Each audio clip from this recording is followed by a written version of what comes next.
Assalomu alaykum bolajonlar. Yana biz nima qilamiz? Fizik tajribalar o'tkazishni boshlaymiz. Bu safarda demak biz elektr tokining magnitatsini ko'rib chiqamiz. Buning uchun bizlarga sim, mix, elektr manbai hamda kalit nima bo'ladi? Kerak bo'ladi. Bunda bizda tayyor mix bor. Undan keyin skripkalar bor. Buni ko'rsatish uchun hozir bunday qilsak nima qilmayapti? Topishmayapti, to'g'rimi? Endi hozir buni nima qilamiz? Yopishtirish uchun mana buni ikki tomonga nima qilamiz? Ulab olamiz.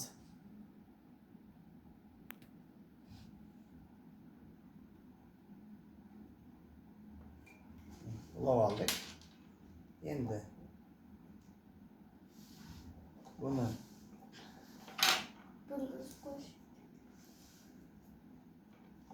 bu tomondan ulaydik.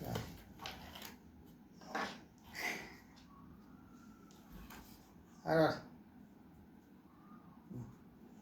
ulaymiz buni. Ulan, to'g'rimi?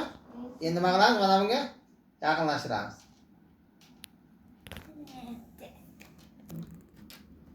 Bundan yaxshi qilamiz.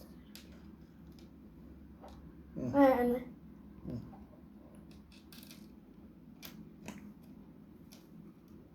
Wow. Magnitning anchanosi kamayib qolibdimi?